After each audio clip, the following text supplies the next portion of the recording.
sportátturinn með ykkur hérna á þessu mánudagskvöldi og ég biðst afsökunar að grípa fram í heru en ég spilaði þetta lag sjálfsögðu aftur og eftir en það var þetta óskalag hérna fyrir kvöld og ég kom með línuna Hannes Sigurbjörn Jónsson, formann Körfuknattleikssambandsins. Kóttu bless og sæll eða ekki? Jú, góða kvöldi. Góðan daginn Ísland, góðan daginn Suðurland. Já, herðu, þú ert ennþá með rödd? Já, það er ekkert annað.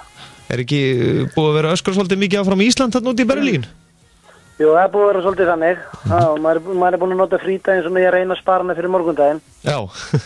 Þannig að maður hefur reynt að tala eins lítið og hægt sem er samt erfitt að því maður þarf alltaf að tala svo mikið, sko. Já, segðu. En það er allt í lagi, þú hefði hvort mist röddina næstu helgi í réttum hérna á Suðurlandi, eða ekki? Klárlega, þetta er bara maður, af því maður er á Eurobasket þá náttúrulega nær maður ekki hrunaréttunum á föstudaginn, það er bara í fyrsta sinn í mörg ár sem það gerist ef maður missir að réttum, en það er ekki hverju ári sem er Eurobasket, en ég veit að hrunaréttur koma aftur á næsta ári, þannig að maður mæti bara 2 eldur til leiks í réttunar eftir ár. Já, nákvæmlega. En árangurinn hjá íslenska landsliðinu, hann er bara búin að vekja virkilega mikinn athygli og sérstaklega á miðlum erlendis. Já, þetta er búin að vekja mikla athygli, eins og maður segir, þetta eru blendna tilfinningar sem eru að bærast í manni. Maður er náttúrulega óbúslega stoltur af strákunum, maður er óbúslega stoltur af því hvað þeir eru búin að berjast, hvað þeir eru búin að vera duglegir og hvað þeir eru búin að sína það að við eigum heima hérna. Það er það sem miðist er nummer 1 og 3 að það voru nú margir bæði erlendis sem og margir heima sem svona efist það að hvað við verðum að gera á þetta stórmót og við verðum nú ekki alveg komnir á hana stað. En við erum búin að blása á alla þær raddir og það er eiginlega bara svekkjandi að við skulum ekki vera með 1 sigur allavega út úr þessum 2 leikjum sem eru búnir og þannig að þetta er jákvætt en leið pínu svekkt en það þýr ekkert að pæla í því. Nú er bara leikur á morgun og það er bara að halda áfram og og bara nú er bara Serbía næsta lið og við verðum að leggja hina leikjum til hliðar og einbeita okkur á því. Og svo náttúrulega þessi íslensku frábæru áhorfendur okkar sem eru rúmlega 1000 áhorfendur sem voru í Berlín helgina. Þetta er náttúrulega bara eitthvað svo stund sem að maður gleymir seint að hafa fengið að njóta þeirra forréttinda að vera nýra á gólfinu í Mercedes-Benz Arena og horfa yfir hópinn og sjá alla þessi íslensku áhorfendur hvetja liði svona óbúslega mikið áfram að öskra Ísland alveg 10 mínútum til 20 mínútum eftir leikin. Ég gerir mér ekki ennþá grein fyrir inni hvað það var í langan tíma eftir af því að þetta var það lengi eftir að ég veit að það var farið að reka eftir öllum út á blaðamannafundi og öðru sem voru löngu byrjaðir þegar við fórum þegar þetta var búið. En eins og ég segi, það var magnað, ótrúlega upplifun og bara íslenskir stuðningsmenn okkar hér eiga bara þakkir skildar fyrir hvað þeir eru búin að standa sér vel og hvað þeir eru frábærir. Og já, það kannski hefur komið sjálfum óvart svona með hvernig stuðningurinn er búin að vera? Já og nei. Man náttúrulega vissi að öllu þessu fólki sem var að koma og þetta er akkur það sem við vorum að vonast eftir og við fengjum svona stuðning að því að við Íslendingar höfum nú líka stundu verið þannig en kannski meira verið bara klappa kurteisislega og svona þess að það hjá okkur en stuðningurinn þetta er ólýsanlegt og þessi stuðningsmenn eiga bara mikla þakki skildar og það er þeirra þeim að þakka hvað er líka bara búið að vera mikið gaman hérna. Já, nákvæmlega. En já, þetta er náttúrulega rosaleg margir leikir á fáum dögum þannig að það þarf virkilega að passa vel upp á sig þarna. Já, þetta er ómikið álag og við náttúrulega vissum það, við erum búin að vita það í 1 ár síðan að það var ljóst við værum að fara á Eurobasket og skrifa þennan nýja kafla í íþróttasöguna og körfuboltasöguna. Það var náttúrulega vita mál og við myndum spila 5 leiki á 6 dögum og flest löndin hafa nú kvartaði mitt ásamt okkur kvartaði undan þessu að þetta sé svona. Og þannig að við erum en við breytum því ekki og svona var þetta bara og það var náttúrulega ástæða fyrir því að við lögðum á það áherslu að vera með öflugt teymi í kringum þetta bæði fyrir mót og meðan að mótinu var að við erum náttúrulega með 2 sjúkraþjálfara og 2 líkamsþjálfara og lækni þannig að þetta er bara öflugt teymi í kringum hópinn sko. En þetta er ekki auðvelt, það er bara það tekur ýmislegt á nokkrum dögum og líka þegar menn hafa spilað nokkur æfingarleiki undan.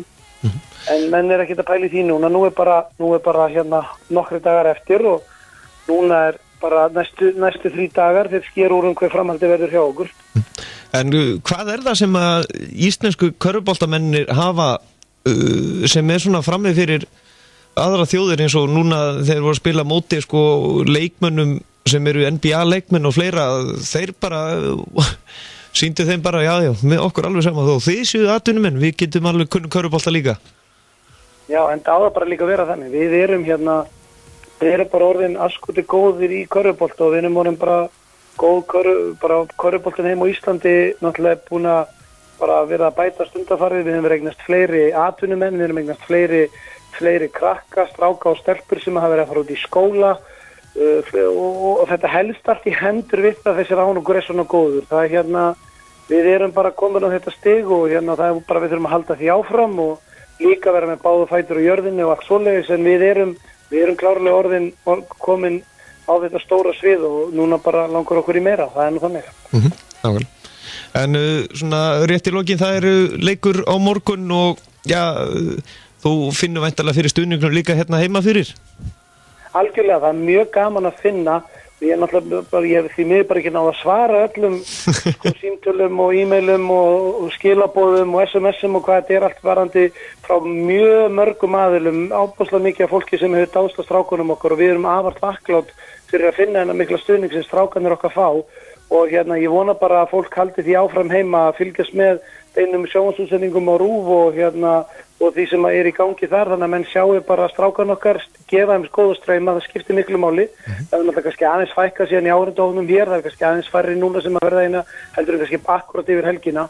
En að finna þessa góðu streyma og þessa góðu bara stuðning sem við höfum heima frá Íslandi er óbúslega gott og mikilvægt og strákanir finna það mjög vel. Og nú er bara vonandi að við höldum þess áfram og það er bara flotti leiki framundan. Og ekki bara sem í okkur heldur, bara á öllu Eurobasket, það er mikið að vera og mikið að gerast í Eurobasket í dag og ekki má gleyma heldur að okkar frábæri dómari Sigmundur Már Herbertsson, hann er búin að vera að dæma núna á Eurobasket og hefur þegar dæmt 2 leiki og dæmdi meðal annars alveg hörkuleik í dag milli Litáen og Belgíu sem að endaði með sigri Belga nokkuð óvænt sem að þeir þurftu dómarinn að skera úr í rauninni hvort karfa var gildið ekki með því að horfa á vídeo þegar leikurinn var raunin út. Já. Og þannig að við meðum heldur ekki gleyma því að við eigum alveg frábæran dómara sem er líka, hann er partur af þessi Eurobasket liði okkar, en hann er að dæma í Lettlandi. Nákvæmlega.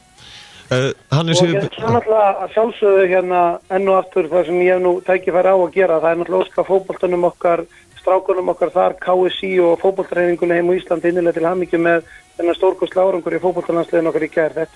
Það er bara verið að skrifa íþróttasöguna næstu okkar í minnasta degi undanfarið og það er það sem ég ákvæmt þetta líka, hvað við eigum orðið öfluga bara, við erum orðin einn öflug íþróttaþjóð og það er ánægilegt og við eigum hvert og eitt okkar að fylgja okkur á bakvið öll okkar landslið og alla okkar landsliðsmenn saman í hvað íþróttagreinu það er. Nákvæmlega. Hannes Sigurbjörn Jónsson, þakka kærlega fyrir og við hlökkum til að vera með fullan stuðningin, við sem erum hérna heima. Hlakka til, takk. Bestu þakkir, gangi ykkur vel. Ok, bless. Já, farið ekki langt hlustu góður, við höldum áfram hérna í spjallinu hér eftir smástund, þá ætlum við að spila hérna viðtal sem við tókum helgina í Hrafnhildi Ósk Skúladóttur, nýráðin þjálfara IBVF í handbolta. En við hittum hana hér í Eyjum núna en svo förum við í torfæruna eftir það.